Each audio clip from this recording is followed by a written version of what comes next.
Alkamassa siis MM-karsintaottelu Espanja-Suomi, panoksena 3 pistettä, mutta kuten kuulimme, panos Suomen huuhkajille on paljon suurempi. Tietyllä tapaa vastassa on maailman paras joukkue.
Ottelun tuomari kolmikko tulee Romaniasta. Päätuomari siinä keskellä Ovidiu Alin Hategan. Ja joukkueiden kapteenit siinä teikkauksessa Sergio Ramos, Espanja, ikää 26 vuotta. Tänään uran 100. maaottelu. Se on Juha huikea saldo. Aivan käsittämätön ajatella, että mies on 26 ikävuoteen pelannut 100 maaottelua. Ruutuun ilmestyy Espanjan avauskokoonpano, jota jo studiomiehityksen kanssa kovasti pohdiskeltiin. Juha, tässä ei yllätyksiä ole. Kuten tuossa äsken tuli mainittua, niin tässä on kyseessä ehkä kaikkien aikojen maailma. Vian uran vaiheet varmasti jalkapallon ystäville ovat sen jälkeen kovasti tuttuja, mutta nyt hän pääsee esiintymään kotiyleisön edessä kamppailussa, joka on juuri alkamassa. MM-karsintaottelu Brasilian 2014 kisoihin. Arbeloa on sitten oikea pakki, joka hänkin nousee tässä ylös. Real Madridin mies ei ehkä niin nouseva kuin tiedetään Jordi Alban olevan vastapuolella, ja siinä on sitten jo ensimmäinen vaaran paikka suomalaispelaajan rinnasta, pallo kohti Suomen maalia, mutta Niki Mäenpää on tilanteessa hyvin hereillä. No joo, onneksi Niki oli hereillä, että tämmöisiä pieniä erheitähän tietenkin varsinkin ottelun alkuun tulee, mutta kun niistä selvitään, niin ne saattaa olla voimavara. Tilanne sitten Espanjalla, ja tässä tilanteessa pukki ihan selvästi kyllä työntää Sergio Ramosia selästä, ja näin vapaa potku Espanjalle, se on jo annettu. Cazorla hakee omaa laukaisua, Mäenpää torjuu se hienosti, se oli paha veto, se oli painumassa sinne taipaan alanurkkaan, mutta Mäenpää hyvin hereillä, näki tilanteen ja pystyi torjumaan. Joo, äärettömän hyvä torjunta ottaen huomioon, että Fabregas oli tulossa haistamaan erittäin hyvin tuon hänen... Karnevaalimeno vielä toistaiseksi ole, mitä ehkä etukäteen odoteltiin. Nyt on tilaa, Fabregas pääsee, katsoo, kääntää siihen keskelle, siinä on 3 valkopaitaa, jopa 4. Sitten tulee takalaukaus, joka suuntautuu kuitenkin ohi ja yli Suomen maalin. Se oli vaaran paikka, Santi Cazorla ampuu. Joo, meidän oikeassa sivustassa on pikkusen liikaa tilaa ja sieltä pääsee vyörähtämään tuo tilanne. Vaikka siellä ylivoimamiehiä on ja sieltä se pääsee vyörähtämään. Nyt me ollaan periaatteessa meillä on 9 miestä rankkualueella. Ja Kappe Hämäläinenkin oli tulossa tilanteeseen mukaan. Joo, se vähän pysähtyi, että näissä sitten katsotaan, että kuinka hyviä hyökkäänä me oikeasti ollaan. Loistava syöttö Hetemaille. Pukki on siinä keskellä. Hetemai hakeeko omalla ratkaisua jääntä Roma Jeremenkolle, joka ampuu. Eikä ammu paljoa ohi maalin. Loistava vastahyökkäys Suomelta. Perparim Hetemai rakentaa sen ja Roma Jeremenko ampuu. Tämä oli just sitä, mitä meidän pelissä halutaan. Kun lähdetään eteenpäin, niin sinne osallistuu enemmän kuin yksi pelaaja. Ja aika iso osa Suomen maajoukkueen pelaajista tällä hetkellä on siinä tilanteessa, että seurajoukkueessa ei riittävästi ehkä vastuuta löydy, mutta ei anneta sen häiritä nyt. Niki Mäenpäällä sitä vastuuta on ollut ja hän näyttää myös, että miten se koulii. Loistava torjunta jälleen Mäenpäältä Iniestan laukaukseen. Kyllä. Toisaalta nyt hän on päässyt näissä muutamissa vedoissa näkemään pallon lähtötilanteen hyvin. Topparilla ei ole miestä. David Silla antamaan kulmapotkua. Se on jo kolmas tällä toisella puoliajalla. Ja nyt siellä on Ramos ylhäällä ja nyt on pallo maalissa. Näin Sergio Ramos juhlistaa uransa 100. A-maaottelua ja iskee, kun toista puoliaikaa on pelattu reilut 3 minuuttia. Espanja tässä ottelussa 1-0 johtoon. Hänellä on pääpelivoimaa, hänellä on ratkaisuvoimaa. Se on nähty ja näin. Hieno hetki hänen kannaltaan, hieno hetki El Molinoon yleisön kannalta, mutta paha takaisku Suomelle heti ottelun toisen puoliajan alkuun.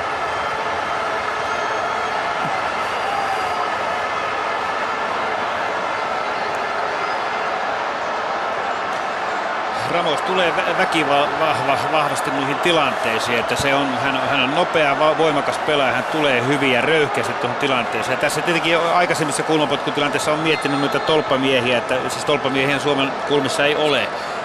Ja se on valittu ratkaisu. Tuossa jos olisi ollut tolppamies, niin se olisi ollut helpompi poimia. Nyt sitten jos tämmöinen puskutilanne hävitään, niin siellä on sitten Mäenpäällä on koko tämä 7-15 huolehdittavana.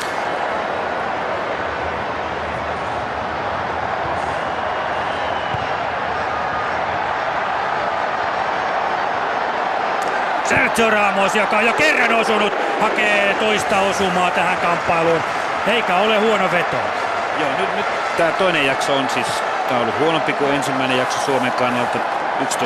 11-12 minuuttia. Meillä ei yhtään hyökkäystä, ei oikeastaan yhtään hyökkäyksen yritystä. Me ollaan kärsimässä 1-0 tappia. Nyt on mielenkiintoista nähdä, että miten Miksu miettii tämän tilanteen. Että ajatteleeko hän edelleen, että tällä systeemillä me teemme kuitenkin yhden maalin, mikä saattaisi tuottaa tasapeli. Vai onko tässä sitten tehtävä jonkunlainen muutos? Tämä enpää nappaa. Tämän avaa hyvin Arkivuoli ja nyt olisi pukki nousussa. Sinne pelataan Kappe Hämäläiselle. Vastassa on Ramos, joka saa jalkansa väliin ja näin Suomen rajaheitto. Se annetaan nopeasti, Arkivuo. Saako pallon mukaansa? Saa! Ampuu! Näin! Aivan hyvä ratkaisu. Ennakkoluulot on sellainen. Kari Arkivuo petasi siinä itselleen vetopaikan, ampuukin vielä. Entinen hyökkäjä pelaaja osaa näissä tilanteissa toimia, joskin ampuu 2 metriä ohi maan. Nyt vaan maltilla.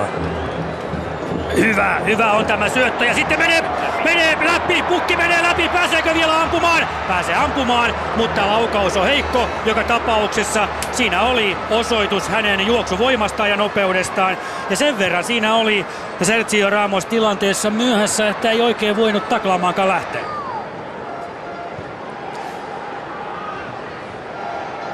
Moisander. Nyt lähtee Raitala nousuun laidaltaan, siihen keskelle, pallo pelataan ja nyt on Hämäläisellä tilaa edetä, antaa vielä pukille ja pallo on maalissa!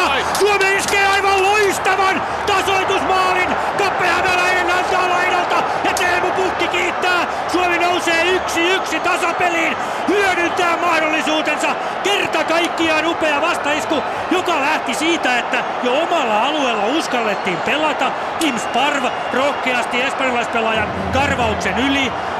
Niklas Moisanen käynnistää sieltä ja sen jälkeen mentiin koko ryhmänä kohti vastustajan maalia ja lopputulema on tässä. Kokeneet espanjalaistopparit katselevat toisiaan, että mitä ihmettä. Victor Valdés on lyöty, Suomi nousee 1-1 tasatilanteeseen. Ja tässä on tämä mikä lahjakkuus Teemu Pukilla on maalin tekemiseen. Ei ihan turhaa valmentaja Vaatelainen antanut hänelle ylimääräisiä minuutteja, vaikka täälläkin kritisoitiin sitä. Hänellä on ylivoimainen kosketus palloon suomalaispelaajissa tuolla ratkaisevilla paikoilla. Loistavaa. Otetaan sen verran takaisinpäin. Se on Alexander Ring, joka tuolta vasemmalta tulee keskittää ja siihen pääsee sitten Teemu Pukki iskemään pallon maaliin. Lähteekö haastamaan? Hyvin haisteli jälleen Sparva. Mata levittää oikealle Arbeloa.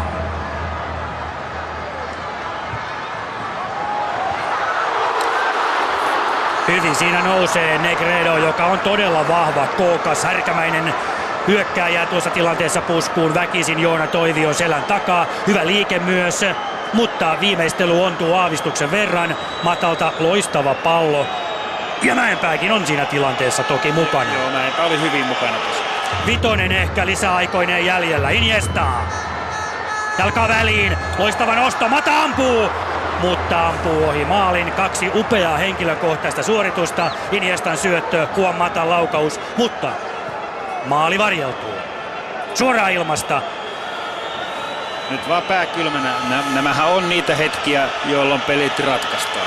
Euroopan mestarit, maailmanmestarit kotiareenallaan tasalukemissa Suomen kanssa. David Silva. Iniesta. Siirtää viereen. Mata. Pieneksi menee. Laidalla Arbeloa odottaa syöttöä. Se tulee tässä. Sitten tulee keskitys. Se on matala. Ja pallo pomppii siellä Suomen maalin edustalla. Negredo on jälleen hakemassa maalia, mutta ei onnistu. Ja niinkö käy, että suomalaispelaajasta pallo lopulta menee yli Suomen maalin? Kyllä. Erittäin uhratusti Suomen joukkue pelaa. Pelaajat pysyy pystyssä. He eivät pelaa itseään feikkiliukutaklauksella ulos näistä tilanteista, vaan pelaavat todellakin nyt omalle joukkueelle. Pikeekin on ylhäällä.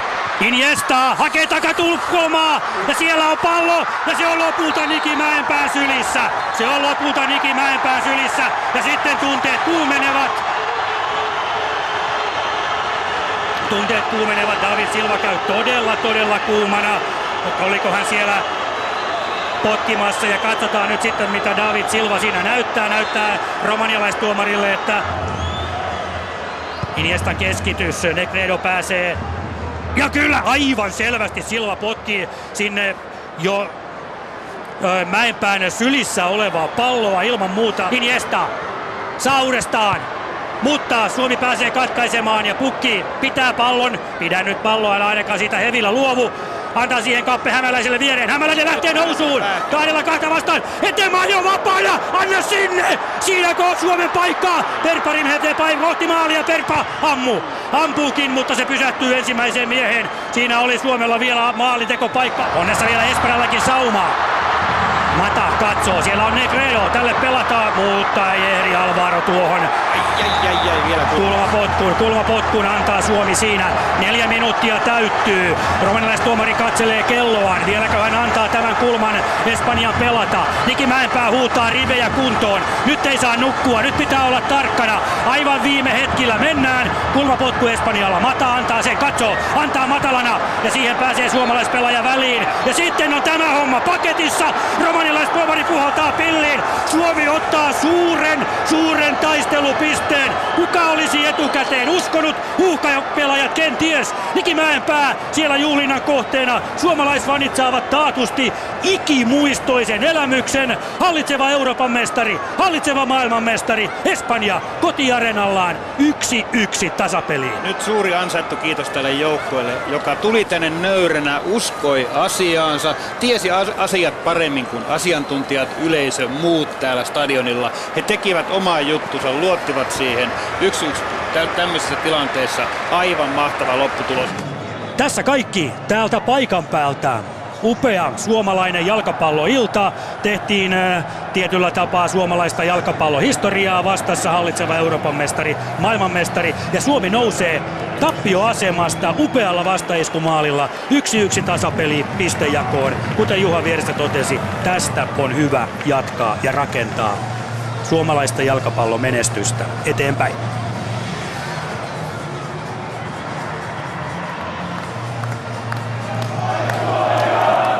Niin kuin varmasti taustalta kuuluu, niin tätä on ilo katsella ja kuunnella.